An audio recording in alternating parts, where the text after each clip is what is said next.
Irmãos amados, é uma bênção, uma alegria, um privilégio estar com vocês. E sobretudo para tratar de um assunto tão importante como é a questão da família. Então eu convido você para abrir sua Bíblia comigo, por favor, no primeiro livro de Samuel, capítulo 30. Primeiro livro de Samuel, capítulo 30.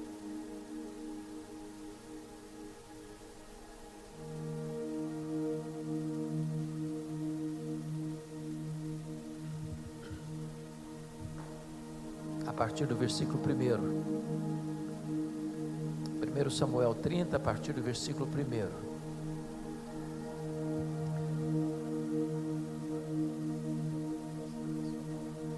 Página 971, nosso devocionário. Ok, beleza, ótimo. Página 971. Obrigado, querido. Ok, todo mundo achou? Muito bem.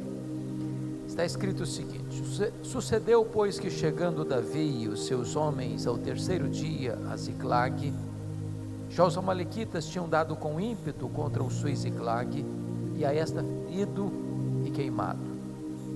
Tinham levado cativas as mulheres que lá se achavam, porém a ninguém mataram, nem pequenos nem grandes. Então somente os levaram consigo e foram seu caminho. Davi e os seus homens vieram à cidade e ela queimada, e suas mulheres, seus filhos e suas filhas eram levados cativos. Então Davi e o povo que se achava com ele ergueram a voz e choraram, até não terem mais forças para chorar. Também as duas mulheres de Davi foram levadas cativas, Ainoã, a jezreelita, e Abigail, a viúva de Nabal, carmelita. Davi muito se angustiou, pois o povo falava de apedrejá-lo, porque todos estavam em amargura, cada um por causa de seus filhos e de suas filhas. Porém Davi se reanimou no Senhor seu Deus. Disse Davi a Abiatar o sacerdote, filho de Aimeleque: traze-me aqui a estola sacerdotal. E Abiatar a trouxe a Davi. Então consultou Davi ao Senhor, dizendo: perseguirei eu o bando? Alcançá-lo-ei? Respondeu-lhe o Senhor: persegue-o, porque de fato o alcançarás e tudo libertarás. Partiu, pois, Davi, ele e os 600 homens que com ele se achavam, e chegaram ao ribeiro de Besor, onde os retardatários ficaram. Davi, porém, e 400 homens continuaram a perseguição, pois que 200 ficaram atrás, por não poderem, de cansados que estavam, passar o ribeiro de Besor. Agora verso 18. Assim Davi salvou tudo quanto haviam tomado os amalequitas. Também salvou as suas duas mulheres. Não lhes faltou coisa alguma, nem pequena, nem grande, nem os filhos, nem as filhas, nem o despojo. Nada do que lhes haviam tomado, tudo Davi tornou a trazer. Também tomou Davi todas as ovelhas e o gado, e o levaram diante de Davi, e diziam: este é o despojo de Davi. Amém. Eu quero pensar com vocês hoje sobre o tema tomando de volta o que o inimigo levou. Tomando de volta o que o inimigo levou. Esse texto retrata um conflito familiar. Vocês bem sabem que Davi era genro do rei Saul. O sogro quer matar o genro. Olha as complicações emocionais que isso produz numa família. O sogro é o rei. O genro foi escolhido por Deus para substituir o sogro. E Davi precisa fugir de seu sogro, pelas cidades, pelos campos, pelas cavernas. E Saul, de forma insana, não cessa de persegui-lo.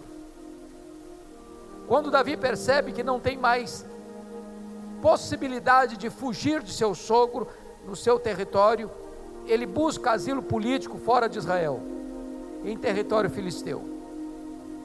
E diz a Bíblia que Davi está acompanhado pelos 600 homens, que ele mesmo, Davi, apanhara, homens com espírito angustiado, e fizera desses homens um grande exército.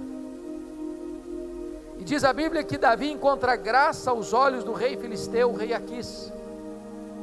E o rei Aquis estabelece a cidade de Ziclague para ser cidade refúgio de Davi e das famílias dos homens que o acompanhavam. Diz o texto que numa ocasião o rei filisteu marcha com seus exércitos rumo a Israel para guerrear contra o rei Saul. E a essas alturas Davi era o escudeiro pessoal do rei filisteu, o rei Aquis. Quando os príncipes perceberam que Davi, sendo guerreiro e sendo israelita, acompanhava o exército filisteu para lutar contra Israel, eles disseram para o rei Aquis: não é sábio, não é seguro termos esse homem como escudeiro, porque se eles voltar contra nós, ele é um guerreiro, e ele nos imporá uma acachapante derrota. A contragosto, o rei filisteu despediu Davi e seus homens, e quando eles retornaram à cidade de Ziclague, onde estavam as suas respectivas famílias, constatam que a cidade tinha sido invadida pelos amalequitas. Os amalequitas tinham queimado a cidade, tinham ferido a cidade, tinham saqueado a cidade, e tinham levado embora cativos os filhos, as filhas e as mulheres. Quando eles chegam e veem essa cena, diz a Bíblia que Davi chora até não ter mais forças para chorar. Seus homens estão revoltados com ele, querendo apedrejá-lo. E diz a Bíblia que nesse cenário, então, Davi se reanima no Senhor seu Deus, e clama a Deus em oração, perguntando: Deus, aceitarei passivamente a decretação da derrota, ou eu reagirei? Em outras palavras, ele ora assim: perseguirei eu o bando, alcançá-lo-ei? E Deus responde para Davi: persegue Davi o inimigo, porque tudo que ele tomou de você, você vai trazer de volta. Davi vai, Davi luta, Davi vence, Davi toma tudo de volta que o inimigo havia levado, e há então uma grande alegria no arraial de Deus. Esse texto, irmãos, sugere-nos algumas lições, porque certamente esta é uma narrativa bíblica que enseja para nós uma realidade espiritual. A família está sob ataque, a família vive num terreno minado. Talvez nenhuma instituição humana é alvo de ataques mais frontais e avassaladores do que a família. Há um esforço concentrado de ações humanas e demoníacas para se desconstruir a família, porque se você tirar os pilares da família, toda a sociedade entra em colapso. Se a família entrar em crise, em conflito, a sociedade adoece. Atacar a família é como que levar a sociedade inteira a um processo de decadência. E esse texto representa para nós que a força que ataca a família não é apenas uma força humana, mas é uma força espiritual. A nossa luta contra carne e sangue, mas contra principados e potestades, contra dominadores deste mundo tenebroso, contra forças espirituais do mal. Então, olhando para essa passagem, eu gostaria de destacar duas coisas. Primeiro, como é que é esse ataque do inimigo contra a família. Segundo ponto que eu quero destacar é o que fazer quando percebemos que a nossa família está sob ataque. Então, com a Bíblia aberta aí comigo, vamos ver. Primeiro ponto, o ataque do inimigo à família. Versículo 1 está escrito o seguinte: os amalequitas tinham dado com ímpeto contra o sul e Ziclague. Primeira coisa, irmãos, é que esse ataque é um ataque implacável. Um ataque implacável. Há muitas famílias sendo destruídas. Há muitos casamentos sendo desfeitos. Há muitos filhos declarando guerra contra os pais. Há muitos pais enjeitando os filhos. Vocês sabem que no Brasil, 30% de todas as mulheres assassinadas nesse país são assassinadas pelo namorado, pelo ex-namorado, pelo noivo, pelo ex-noivo, pelo marido ou pelo ex-marido. Em outras palavras, a família está se transformando no lugar mais perigoso para a sobrevivência. Há famílias disfuncionais. Há famílias que são um verdadeiro pé de guerra. Há um ataque frontal à família para desconstruí-la. Isso me lembra um fato curioso que aconteceu há alguns anos. Eu estava pregando um culto aqui em Vitória, numa casa, e enquanto eu pregava, uma mulher chorava muito. Quando terminou, eu fui conversar com aquela mulher e perguntei: por que a senhora está chorando? Ela me disse: pastor, o diabo destruiu a minha vida. E eu perguntei: mas o que a senhora quer dizer com isso? Ela me respondeu: eu tinha uma família, um marido, 2 filhos, um bom apartamento, um bom salário, mas não tinha paz na nossa casa. Havia como que uma nuvem escura dentro da nossa casa. Ela me disse: um dia eu acordei assustada com o grito dos meus filhos, e quando eu me levantei da cama, o meu marido não estava do meu lado. Eu corri na direção do quarto, a porta estava trancada. Eu bati a porta não se abriu. Eu arrombei a porta e me deparei com um quadro horrível. O meu marido estava apunhalando os nossos próprios filhos. Quando eu entrei no quarto, ele enterrou o punhal no seu próprio peito e caiu sem vida sobre os corpos ensanguentados dos nossos filhos. Ela me disse: pastor, eu levei toda a minha família para o cemitério. O diabo destruiu a minha vida. Quantas famílias, irmãos, que estão sendo destruídas por esse ataque impiedoso, avassalador do inimigo. Mas a segunda coisa que eu chamo a sua atenção, no verso 1 ainda, que está escrito assim: tinham dado com ímpeto contra o sul Ziclag, e a esta ferido e queimado. Você queima estruturas, mas você fere pessoas. O que está escrito aqui é que esse ataque dos amalequitas trouxe 2 tipos de prejuízos. Primeiro, um prejuízo financeiro. A cidade foi queimada, os bens foram dizimados, viraram cinzas, mas as pessoas foram feridas. E há muita gente ferida hoje, irmãos, dentro da família, feridas no nome, feridas na honra, feridas nas emoções, feridas na alma, abusos, opressão, violência, falta de doçura no trato, pessoas que estão sendo machucadas emocionalmente, esmagadas emocionalmente, dentro de casa, dentro do lar, dentro da família. Eu estava pregando em São Paulo certa feita, e quando eu terminei de pregar, uma senhora, 60 anos, se aproxima de mim, chorando, levanta a manga da sua blusa, me mostra uma grande cicatriz no braço, e me disse assim: o senhor está vendo essa cicatriz?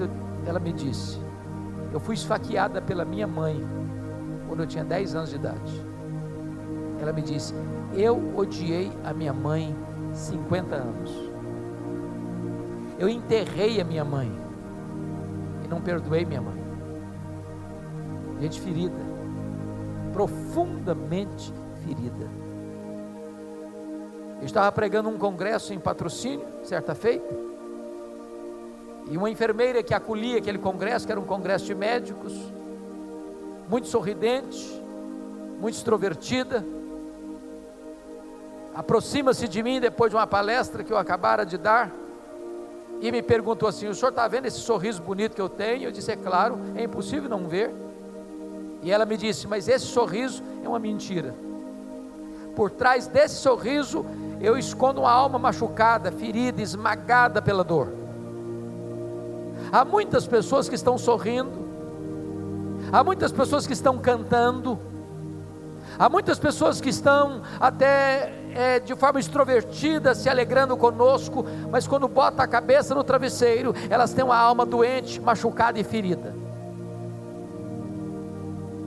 Certa feita eu fui procurado por um senhor, dizendo assim: pastor, o senhor podia fazer uma visita para minha mãe. O senhor não a conhece, ela já é uma senhora de quase 80 anos, e eu sou o filho mais velho. Desde que eu conheço a minha mãe, ela é uma mulher triste, deprimida. Já levamos em médico, já levamos em psicólogo, já levamos em psiquiatra, já fizemos todo tipo de exame que o senhor possa imaginar, ninguém descobre nada, não detecta nada, mas ela tem uma tristeza crônica. O senhor podia orar por ela? Eu falei: eu vou sim. Cheguei lá, estava aquela senhora no sofá, olhar distante, semblante abatido. Começo a conversar com ela. Daqui a pouco ela diz assim: eu queria ficar sozinha com o pastor. Quando eu fiquei só com ela, ela disse assim para mim: pastor, eu sofro há 60 anos. Eu disse: o que houve? Ela me disse: eu traí meu noivo, ele nunca ficou sabendo. Me casei com ele, fui muitos anos casada com ele, já sou viúva há vários anos, mas eu nunca tive um dia de paz. Aquele pecado está tão vivo na minha memória, como se eu tivesse cometido aquele pecado hoje de manhã. Eu vivo numa masmorra emocional, eu vivo atormentada todo dia pelo chicote da culpa, eu vivo atormentada no pelourinho do desespero. Eu confesso para vocês que eu chorei com aquela mulher naquele dia, e eu falei para ela da graça de Deus, e eu falei para ela do poder que há no nome de Jesus para salvar, do sangue de Jesus para limpar e purificar de todo o pecado. E naquela tarde aquela mulher se rendeu a Cristo, sorriso brotou nos seus lábios. Eu tive o privilégio de discipulá-la, de batizá-la, e de conviver com ela mais 10 anos, uma mulher alegre e feliz, quando o Senhor a recolheu para si, mas estava há 60 anos, prisioneira, machucada e ferida. Há muitas pessoas feridas. Se você perceber à luz do versículo 2 e 3, o principal alvo do inimigo ao atingir o homem é destruir a estabilidade da família, porque está escrito aí no verso 2 e 3, que os amalequitas levaram cativos os filhos, as filhas e as mulheres. Você pode imaginar se um homem, um marido pode ter paz sabendo que a sua mulher está prisioneira? Uma mulher pode estar em paz sabendo que seu marido está preso nas mãos do inimigo? Como é que os pais podem estar bem se sabem que os seus filhos estão nas mãos do inimigo? Quando o inimigo atinge, irmãos, o casamento, o marido, a mulher, os filhos, ele desestrutura emocionalmente a família. Você não pode estar bem vindo para a igreja e saber que o seu filho está mergulhado numa escravidão, seja das drogas, seja da bebida, seja de uma vida promíscua, seja da incredulidade, seja do ateísmo, seja o que for. A maneira do inimigo atingir a família é desestabilizá-la. E há muitas pessoas, meus irmãos, que estão prisioneiras de um pecado, prisioneiras de um vício, prisioneiras de uma ideologia perigosa, prisioneiras das forças espirituais do mal, como a Bíblia diz, na casa do valente, amarrado, guardado em segurança por esse valente, no império das trevas.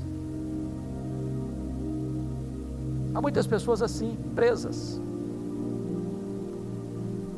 Certa feita um homem me procurou e diz assim, era um líder na igreja, cuidava da área de música, e ele diz assim: pastor Hernandes, eu estou abandonando a minha família, minha mulher, minhas 2 filhas, a igreja, meu trabalho na igreja, conheci outra mulher, quero viver uma aventura com ela. Não adiantou eu falar, não adiantou eu aconselhar, nada. Esse homem saiu de casa, deixou sua mulher, deixou suas filhas, deixou a igreja. foi viver essa aventura. A mulher com quem ele se envolveu estava profundamente envolvida com umbanda, e algumas vezes eu fui na casa daquele homem e encontrava despacho aos demônios dentro da sua sala. Eu falava, eu exortava, nada adiantava. Chegou aí no cemitério fazer despacho aos demônios à meia-noite. Um homem criado no Evangelho. Um dia eu disse para ele uma experiência que eu tive na África do Sul. Eu fui visitar a África do Sul, onde aconteceu um grande avivamento na missão Kwasi Zabanto. E a cultura dos Zulus é a seguinte: quando um rapaz começa a namorar com a moça, ele dá um lenço branco para ela. Se o namoro terminar, a moça tem que devolver o lenço branco para ele. Se ela não devolver, é como se ela dissesse o seguinte: eu quero ser sua. E nós estávamos lá, quando um ex-namorado abusou de uma moça. A família levou o caso às autoridades, e a primeira pergunta que fizeram para a moça foi esta: você devolveu o lenço branco para ele? Ela disse não. E eles disseram: então não podemos fazer nada com esse rapaz, essa é a nossa cultura. Então eu disse para aquele moço: você precisa devolver o lenço branco. Enquanto você não romper com essas práticas ocultas das trevas, você vai ser um capacho nas mãos do diabo. Passaram-se 3 semanas, o telefone do meu gabinete tocou, eu atendi, era ele. Ele disse: pastor, corre na minha casa, eu estou disposto a devolver o lenço branco. Corri para a casa dele, me assentei de frente a ele, e esse homem começa a tremer dos pés à cabeça. Esse homem começa a suar a roupa dele como se ele tivesse recebido um balde de água. E eu, percebendo o nível da luta espiritual que ele estava travando, perguntei: você está pronto a devolver o lenço branco? Ele disse: pastor, eu preciso. Eu disse: então você vai pegar uma caixa, botar aqui, e tudo que você tiver de feitiçaria dentro dessa casa, você vai botar dentro dessa caixa. E ele começou a trazer velas, patuás, aventais, encheu aquela caixa. Eu disse: agora, à luz daquilo que aconteceu lá na cidade de Éfeso, com aqueles livros de magia, nós vamos botar fogo nesse material e queimar, num gesto, num símbolo de rompimento com essas práticas. Pegamos 1 litro de álcool, ensopamos aqueles objetos, aquelas roupas, aqueles aventais, levamos para o quintal. Ele pegou o palito de fósforo, riscou, e não pegou fogo. Riscou o segundo palito de fósforo, não pegou fogo. Ele deu uma gargalhada cavernosa e disse: não vai pegar fogo. E eu disse para ele: vai pegar fogo em nome de Jesus, porque agora eu vou riscar o palito de fósforo. Quando eu risquei o palito de fósforo, o fogo pulou naquela caixa, e aquele homem deu um grito desesperador e caiu desacordado aos meus pés. Eu clamei pelo nome de Jesus. Deus o trouxe à consciência, e o trouxe à consciência com o coração quebrantado e arrependido, mas estava prisioneiro nas mãos do inimigo. Há muitas pessoas hoje, irmãos, que precisam que seus laços, que suas correntes sejam quebradas. Há muitas pessoas que hoje precisam de se arrepender e retomar o caminho da sensatez espiritual e voltar para sua casa, para sua família, para um tempo de cura e de restauração. Agora note outra coisa, versículo de número 6, está escrito que o povo falava de apedrejá-lo. Sabe o que está acontecendo aqui? Essa é outra artimanha do inimigo. Ele vem, queima, fere, saqueia, leva cativo, e agora o que é que ele faz? Ele joga agora uma pessoa contra a outra. Em vez dos aliados de Davi se unirem a Davi para enfrentarem os amalequitas, Os homens de Davi querem apedrejar Davi.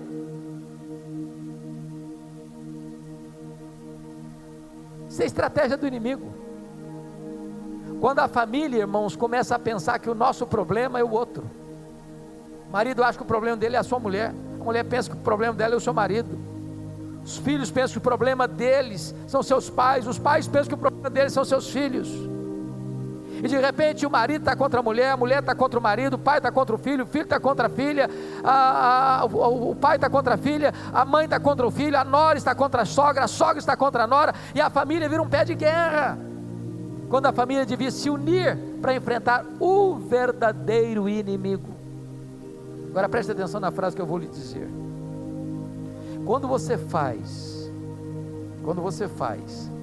do aliado um inimigo, você faz do inimigo um aliado.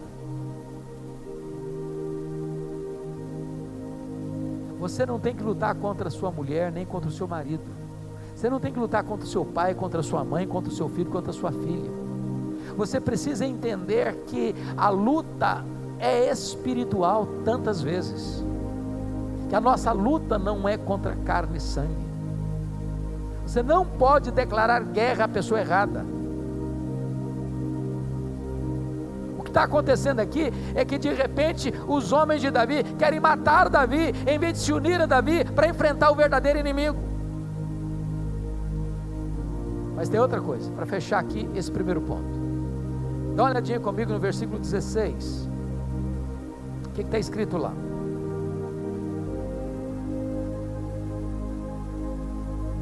E descendo guiou, e eis que os amalequitas estavam espalhados sobre toda a região, comendo, bebendo, fazendo festa por todo aquele grande despojo que tomaram da terra dos filisteus e da terra de Judá. O que está acontecendo aqui?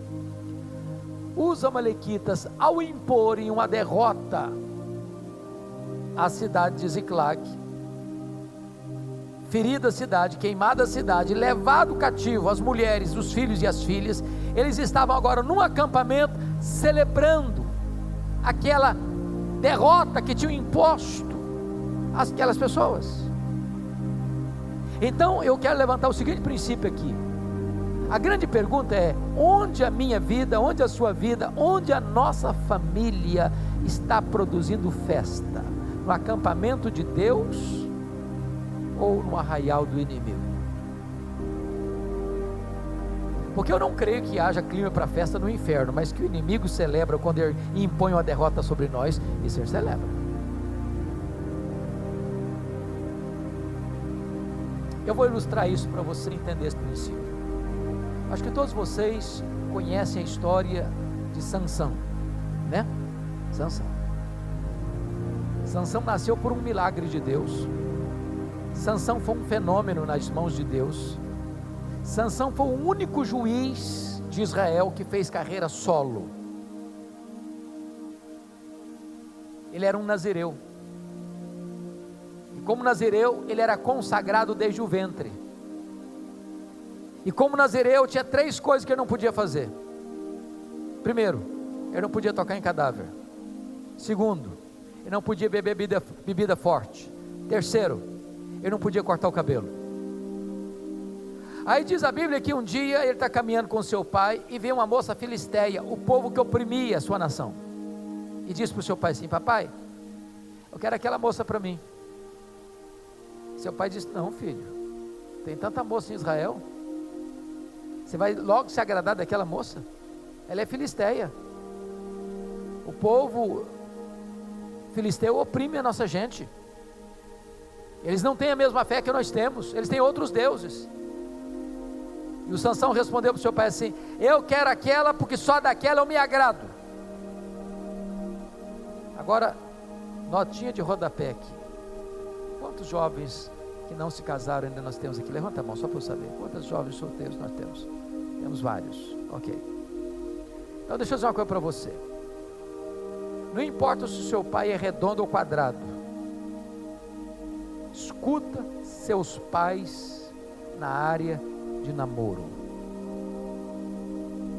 Eu nunca vi um rapaz e uma moça que, tendo desobedecido pai e mãe nessa área, fosse feliz no casamento.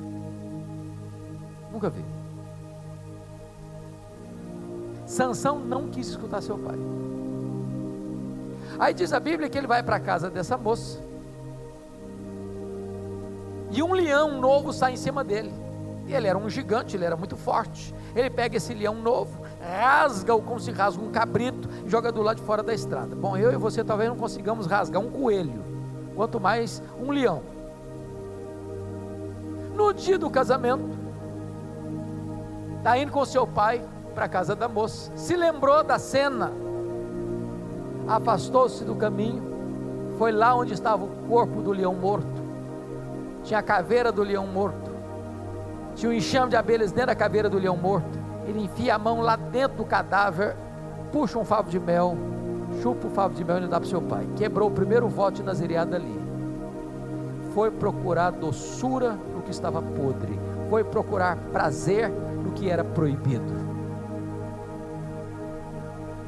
Mas aí, diz a Bíblia, lá em Juízes, que ele vai dar uma festa do casamento, e ele dá uma festa de arromba, e está escrito assim, porque não quis ser diferente dos moços da sua época, certamente regado a bebida forte. Aqui é um princípio, irmãos, da mais alta importância para a nossa geração. Sansão não teve peito para dizer o seguinte: bom, eu sou nazireu, se fosse na nossa linguagem hoje, eu sou crente, e a minha festa de crente tem que ser diferente da festa do mundão lá fora. Eu não tenho que copiar o mundo, eu tenho outros princípios que regem a minha vida. E os irmãos que conhecem a realidade do nosso estado, da igreja evangélica do nosso estado, sabem de uma coisa, irmãos, é triste dizer isso e admitir isso, mas em muitos lugares hoje, inclusive no nosso estado, a festa dos crentes, festa de 15 anos, festa de casamento, estão se transformando numa vergonha. Uma vergonha. Você tem um culto na igreja, depois você vai para um rico cerimonial, e lá o pau quebra. O pau quebra. A música que rola lá não tem nada a ver com Deus mais não. Bebida alcoólica em alguns lugares se serve todas. As luzes se acendem como uma boate moderna, e o povo de Deus bêbado cai na pista de dança, e volta para casa com as pernas trôpegas. E tem alguns que ainda defendem, não, mas como é que eu vou fazer? Tem gente importante lá, fulano vai estar lá, o doutor vai estar, que tome água e guaraná, qual é o problema? Você é o dono da festa, você tem que ter coragem de ser diferente, você tem que entender que você é consagrado a Deus, e você não tem que copiar o mundo para fazer festa, você tem que agradar a Deus.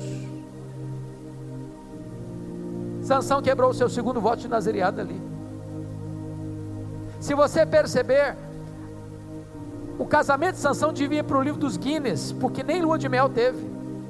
Ele propõe uma brincadeira de mau gosto na festa, e tem que sair da festa para matar 30 homens. Tem graça um negócio desse? Quando ele volta dessa matança, o sogrão dele tinha dado a mulher dele para outro homem. Ele ficou irritado, queimou a campina dos filisteus. Os filisteus vieram contra ele, o prenderam, e ele matou 1000 filisteus com a queixada de jumento. Dali diz a Bíblia que ele, sendo um homem de Deus, cheio do Espírito Santo, nazireu, desce para a cidade de Gaza e se deita com a prostituta. Ele sai com os portões da cidade nas costas, e com os pecados da cidade no coração. E ele sai dali para deitar no colo de outra mulher, no colo de Dalila, e ele torna a brincar outra vez, até que ele abre o coração para ela, porque uma impaciência de matar toma conta dele, e corta o cabelo dele. E ele, que já tinha brincado 3 vezes, dizendo: desta vez ainda eu me livrarei. Livra nada. O Espírito de Deus tinha se retirado dele. Ele era um homem fraco. Cortaram o cabelo dele, ele perdeu a força, vazaram os olhos dele. Sansão significa sol, ficou nas trevas. Ele era um libertador, ficou cativo. Ele, que devia trazer glória para o nome de Deus, foi levado para um templo pagão, para trazer glória para um Deus pagão. E onde ele devia produzir festa, ele produziu foi vergonha. E onde ele deveria ser um instrumento de Deus, ele promoveu a glória de um Deus pagão. Porque um crente não levou Deus a sério? Onde a nossa vida está produzindo festa? Bom, esse é o primeiro ponto da mensagem. Eu sei que se eu parasse aqui, você ficaria quase desesperado, porque a grande pergunta que eu tenho que fazer agora ao texto é essa: o que é que eu faço quando eu constato que a minha família está sendo atingida? O que Davi fez? Vamos ver. Primeira coisa que ele fez, olha o versículo 4, diz o texto que ele chorou até não ter mais forças para chorar. Meus irmãos, o que Davi está me ensinando aqui, que determinadas lutas da nossa vida, nós não podemos travar de coração seco e nem de olhos enxutos. Hoje as pessoas estão chorando por outras causas, ou choram de raiva, ou choram pelos melodramas da vida, mas não choram pelos verdadeiros motivos. A minha pergunta é: qual foi a última vez que você chorou pela sua família? Diz a Bíblia que Davi não chora escondido, ele chora em público, para todo mundo ver, que quem chora está dizendo que alguma coisa está errada. Quem chora está admitindo publicamente que não pode permanecer do jeito que está. Quem chora não aceita passivamente a decretação da derrota na sua vida e na sua casa. É necessário chorar, queridos. Eu não sei se vocês já ouviram a história de William Buff, do Exército da Salvação.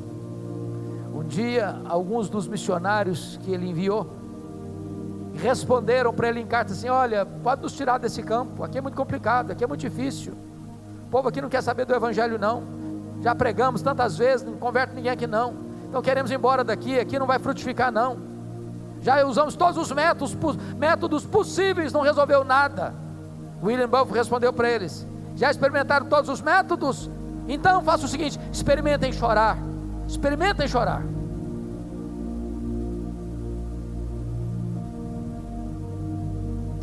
Eu não sei quantos de vocês já leram sobre o pastor Tim Cymbala, pastor batista, lá do Brooklyn, Estados Unidos.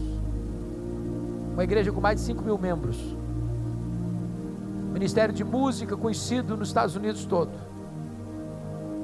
Um dia o pastor Tim Cymbala chegou em casa, sua filha primogênita, adolescente, disse assim para ele: papai, eu não quero saber mais da igreja, eu quero curtir a vida, quero ver o que o mundo tem para me oferecer, eu quero ver o que está pulsando do outro lado do muro.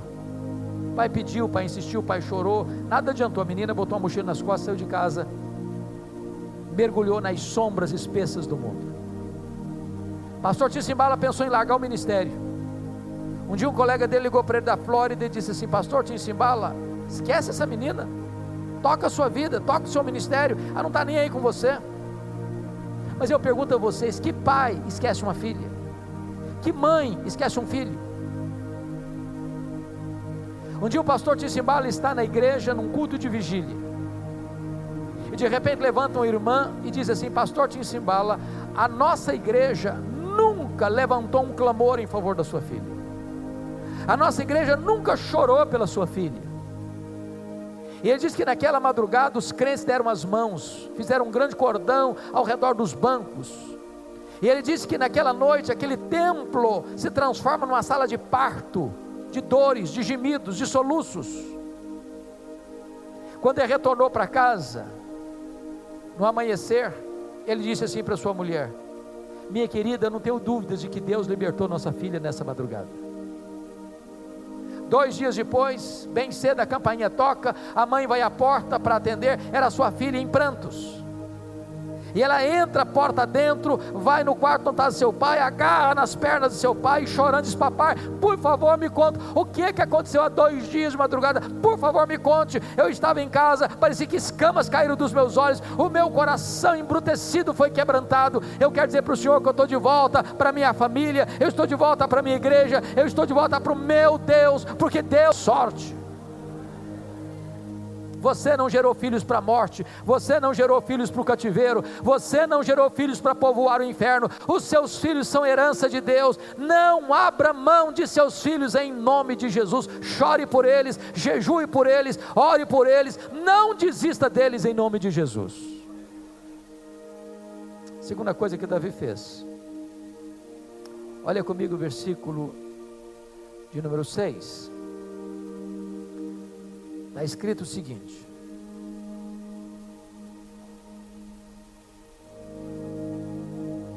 versículo 6, Davi muito se angustiou, pois o povo falava de apedrejá-lo, porque todos estavam em amargura, cada um por causa de seus filhos e suas filhas. Porém Davi se reanimou no Senhor seu Deus. Oh amados, eu não posso entender isso a não ser uma obra divina. Eu fico olhando esse cenário da seguinte maneira, colegas pastores. Eu penso, eu como pastor de uma igreja de 600 membros, era o caso de Davi aqui, 600 homens fora as mulheres, mas as mulheres estavam presas, os filhos estavam presos. E aí pense comigo que essa congregação de 600 homens não tem nenhum membro apoiando o pastor. Todos querem matar o pastor. O que você sentiria na hora dessa? Sucumbiria? O Davi está muito angustiado. Ele não está angustiado, ele está muito angustiado. Você já ficou muito angustiado alguma vez? Nó na garganta? Uma dor na alma que você não sabe explicar? Um beco sem saída? Uma tragédia desabando sobre a sua cabeça? Você olha, parece que a sua família foi esmagada.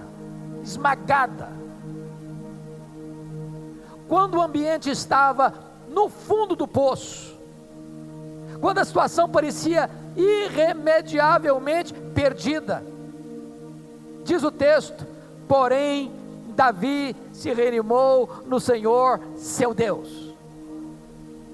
Ele não se reanima porque ele é forte, ele não se reanima porque tem muita gente do lado dele, ele não se reanima porque o inimigo é fraco, ele não se reanima porque ele tem uma estratégia, ele se reanima no Senhor seu Deus, apesar de todas as circunstâncias desfavoráveis. Deixa eu dizer uma coisa para você, por pior que seja a sua situação, com Deus tem saída. Para Deus não tem causa perdida, para Deus não tem vida irrecuperável, para Deus não tem casamento sem solução, para Deus não tem família sem salvação. Quando você chega no fim dos seus recursos, todos os recursos de Deus estão disponíveis. Quando a sua fonte seca, os ribeiros de Deus continuam jorrando. Quando a sua despensa fica vazia, os celeiros de Deus continuam cheios. Quando a terra entra em falência, os céus estão abarrotados de recursos. Então reanime-se, não jogue a toalha, não entregue os pontos, não desanime, persevere, clame ao Deus, lute pela sua família, não perca de vista que Deus pode fazer um milagre dentro da sua casa. Reanime-se no Senhor seu Deus. Agora preste atenção, Davi não se reanima de forma carnal, com bravatas, com pugnas, disputas judiciais, ou entrando numa discussão de razões e motivos com seus 600 homens. Não diz a Bíblia que ele se reanima no Senhor seu Deus e começa a orar. Oh irmãos, eu não tenho dúvidas disso. Tem determinados nós na nossa família que só vão ser desatados pelo poder através da oração. Não é com discussão, não é com argumento, não é com disputa judicial, não é com enfrentamento de palavras, É na oração. É na oração.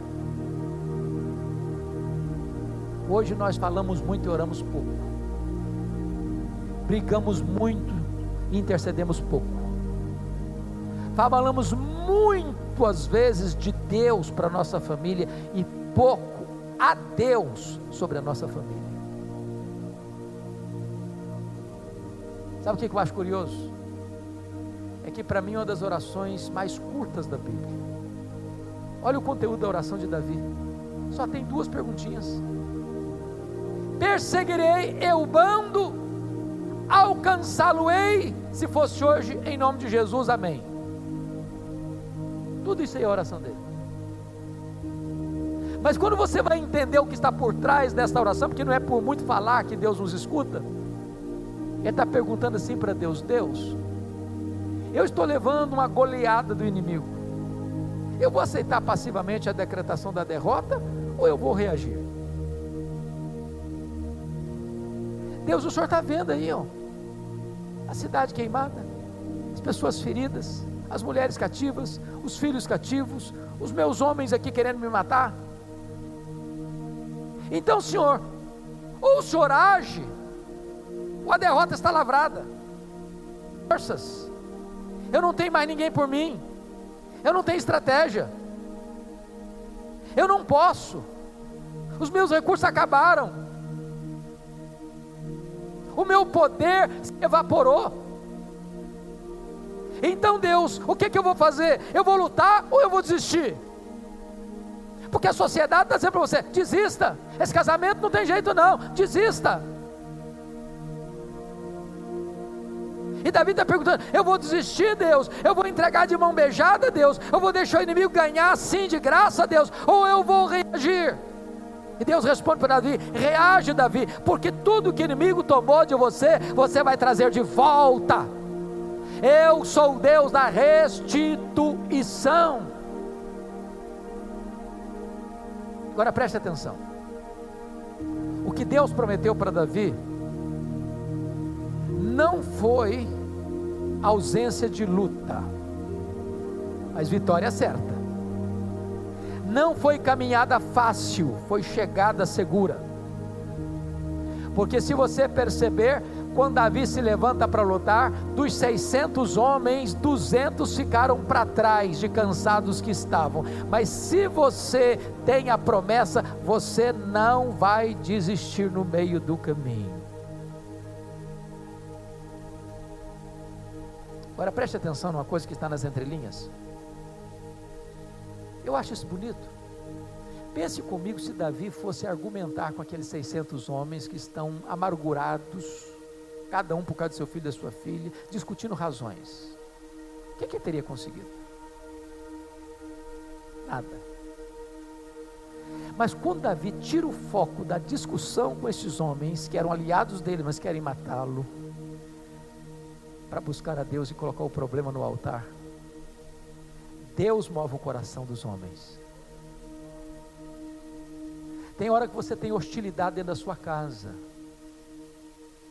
o clima não está legal, você abre a boca para conversar, cria mais problema ainda, você vai discutir, agrava mais a situação ainda. Tem hora que é preciso parar de conversar com as pessoas para conversar com Deus. Tem hora que o que você precisa fazer é colocar-se de joelhos na presença de Deus, para Deus desarmar os espíritos, os corações, às vezes angustiados. Quem muda o ambiente da nossa casa, irmãos, é Deus.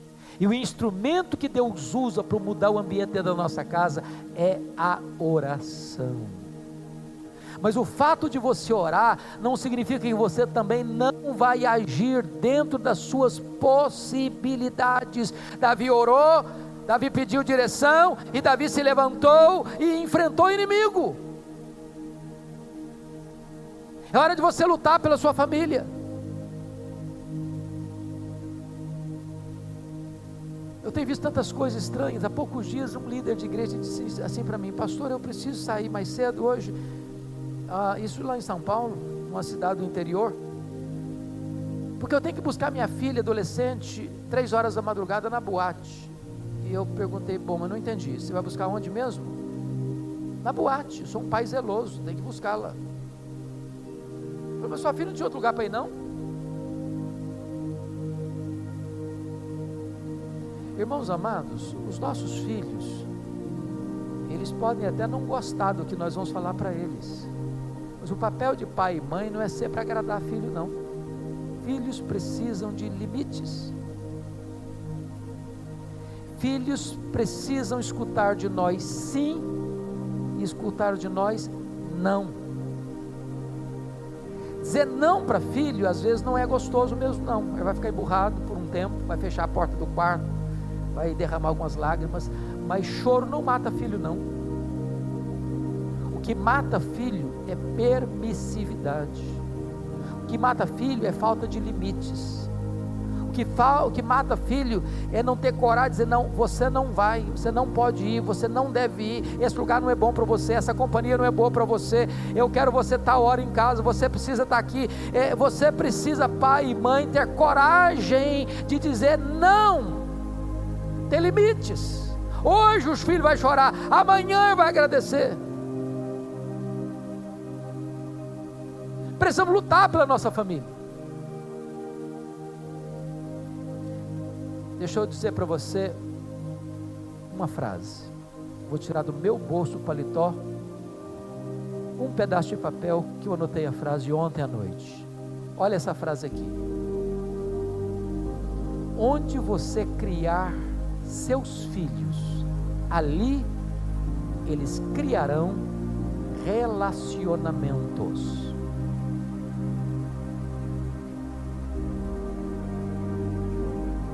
Você quer filhos que cresçam nos atos de Deus? Traga-os para a igreja. Ali eles terão relacionamentos.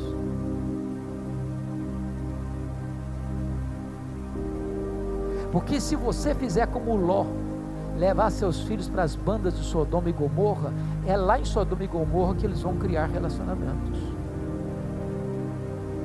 Lute pela sua família. Sabe o que aconteceu? Davi saiu, Davi lutou, Davi venceu, Davi tomou tudo de volta, os rebanhos, as coisas grandes, as coisas pequenas, os filhos, as filhas, as mulheres, nada Davi deixou para trás, tudo ele tornou a trazer. Então a pergunta que eu faço para você nesta tarde é essa: o que é que Deus lhe deu um dia que foi saqueado de você, que foi tirado de você, que foi tirado da sua família? A paz na sua casa, o diálogo no seu lar, a harmonia no seu casamento, o deleite conjugal. O que é que um dia você teve que não tem mais? O culto doméstico. O que é que você teve que hoje não tem mais? Tome de volta. Não deixe nada nas mãos do inimigo. Eu queria agora concluir, levando vocês ao livro de Êxodo, porque acho que resume bem aquilo que nós falamos nesta tarde. Vocês se lembram que quando o povo de Israel estava para sair do Egito, Faraó tentou 4 propostas para reter o povo lá. O livro de Êxodo é um livro sobre batalha espiritual. Porque Faraó é um símbolo do diabo, o Egito é um símbolo do mundo, o Êxodo é um símbolo da redenção. E as 4 propostas de Faraó são muito sugestivas ainda hoje, para tentar capturar a família. Primeira proposta, Faraó disse assim para Moisés, está lá no capítulo 8, versículo 25 de Êxodo: não precisa ir embora não, Moisés, fique no Egito mesmo. Você quer servir a Deus? Levante altares no Egito mesmo. Sabe o que significa essa proposta? Você quer ser crente? Você quer ir para a igreja? Pode ir, não tem problema não, mas não precisa mudar de vida.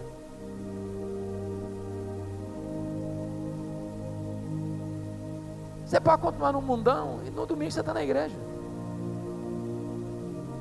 Tem uma vida dupla. Tente atravessar o rio, um pé numa canoa e outro pé na outra canoa. Moisés diz: não, Egito é lugar de escravidão, nós estamos saindo do Egito, vamos embora, somos livres agora. Aí o faraó partiu para a segunda proposta, está lá no capítulo 8, versículo 28 de Êxodo. Tá bom, vocês querem ir embora? Podem ir, mas não vai muito longe não, vão ser bons vizinhos. Quando você sentir saudade do Egito, você passa por aqui. Volte aqui, vamos conviver bem. É amizade com o mundo, é se conformar com o mundo, é de vez em quando dar uma voltinha lá no mundo para ver o que tem de melhor lá para você. É viver no fio da navalha. Moisés diz: não, nós somos livres e não queremos ficar aqui pertinho, não, nós queremos ir embora. Aí o faraó partiu para a terceira proposta, está lá no capítulo 10, versículo 11. Tá bom, vocês querem ir embora? Pode ir, os cabecinha branca podem ir embora tudo. Os filhos, a moçada, os jovens ficam no Egito. Tem muita gente hoje que tem essa ilusão de que jovem precisa curtir a juventude, porque a juventude passa, se não curtir hoje não vai curtir nunca. Mas acha que curtir a vida é no mundão. O lugar de curtir a vida é na presença de Deus, porque só na presença de Deus tem plenitude de alegria. Eu nunca me esqueço um dia que fui pregar numa grande igreja aqui no Brasil. Era um trabalho da juventude, me deram até o tema para pregar sobre santidade. Quando eu terminei de pregar, o grupo da liderança dos jovens me pegou pelo braço, me levou para dentro de uma sala, e um jovem, que era o líder deles, botou o dedo no meu nariz e disse: o senhor é um homem retrógrado, o senhor é um quadrado, o senhor é um ultrapassado, o senhor está pensando o quê? Nós somos jovens universitários, qual é o problema de a gente ir para uma boate no sábado à tarde, no sábado à noite? Qual é o problema de a gente ir um happy hour e beber nossa cervejinha? Qual é o problema? Nós somos jovens, domingo estamos na igreja. Eu quase apanhei. Mas antes de ir embora, eu disse para aqueles moços o seguinte: bom, vocês me convidaram, eu vim. E agora, já que eu estou indo embora, eu preciso dizer pelo menos duas coisas para vocês. A primeira coisa que eu preciso deixar para vocês é a seguinte: 1 Coríntios 10, 31. Portanto, quer comais, quer bebais, quer façais qualquer outra coisa, fazei tudo para a glória de Deus. Eu falei: se vocês forem para a boate, para encher a cara, para a glória de Deus, podem ir, mas tem que ser para a glória de Deus. Se vocês conseguirem, vão em frente. Segunda coisa, Colossenses 3,17. Tudo que fizer, seja em palavra, seja em ação, fazer em nome do Senhor Jesus, dando por isso graças a Deus Pai. Da próxima vez que for para a boate, encher a cara, você tem que dizer: eu estou indo aqui em nome de Jesus, e louvado seja Deus que eu estou enchendo a cara. Se você conseguir, vai em frente. Duvido que consigam. Fui embora. O que eu nunca podia imaginar na vida é que 10 anos depois eu voltasse à mesma igreja. A convite, é claro, eu não sou maluco. Quando eu chego lá, uma mulher me faz a pior pergunta que se faz para um pastor. Por favor, nunca faça essa pergunta para um pastor, você constrange o coitado. Cheguei, a mulher olhou para mim e falou: se lembra de mim? Essa pergunta não pode fazer para um pastor, coitado. Está lembrado de mim? Não faça nunca essa pergunta, porque é complicado demais. Eu olhei para a mulher, tornei a olhar, olhei de novo, não estou lembrado da senhora não. Ela me disse: eu sou a mãe daquele rapaz que botou o dedo no seu nariz. Eu falei: pronto, agora eu vou apanhar mesmo. Depois de 10 anos, não apanhei lá, vou apanhar agora. Eu falei: como é que foi? O que está acontecendo com seu filho? Ela me disse assim: pastor Hernandes, Deus mudou a vida do meu filho naquele dia que o senhor o confrontou. Meu filho hoje é um homem de Deus. Meu filho é um homem cheio do Espírito Santo. Meu filho é um grande homem, comprometido com a palavra de Deus. Lugar de jovem curtir a vida é na presença de Deus. Aí o faraó partiu para a última possibilidade, capítulo 10, versículo 24. O faraó disse para Moisés assim: tá bom, pode ir embora todo mundo, vocês servem a Deus e os rebanhos de vocês ficam no Egito. Vocês servem a Deus e o dinheiro de vocês serve ao Egito. Olha a sutileza disso. A Bíblia diz assim: onde estiver o teu tesouro, aí estará o quê? Teu coração. Se o seu bolso ainda não foi convertido, seu coração ainda não está convertido. Não dá para você servir a Deus e o dinheiro que está na sua mão não estar a serviço de Deus.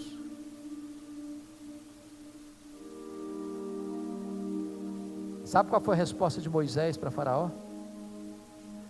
Moisés disse assim para Faraó: Faraó, você quer os nossos rebanhos? Pois então eu vou lhe responder uma coisa. Está lá escrito, capítulo 10, verso 26 de Êxodo: nem uma unha, Faraó, nem uma unha ficará no Egito. Você quer os rebanhos? Pois nem uma unha vai ficar no Egito.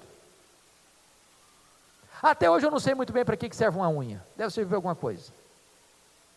Mas o que Moisés está dizendo é o seguinte: tudo que nós somos, tudo que nós temos, veio de Deus, é de Deus, e nós vamos consagrar de volta para Deus. Nada do que Deus nos deu vai continuar na mão do inimigo. Nós vamos tomar de volta tudo aquilo que Deus nos deu. Eu quero orar com vocês. E se você quer hoje colocar a sua família nas mãos de Deus, para tomar de volta aquilo que é seu, que Deus lhe deu, eu quero orar por vocês. Se você quer fazer isso, eu quero que você se levante onde você está, e nós vamos buscar a face do Deus Todo-Poderoso. Deus está aqui, irmãos, e Deus é o Deus que vê, Deus é o Deus que ouve, Deus é o Deus que age, Deus é o Deus que perdoa, Deus é o Deus que liberta, é o Deus que salva, é o Deus que restaura, é o Deus que faz novas todas as coisas.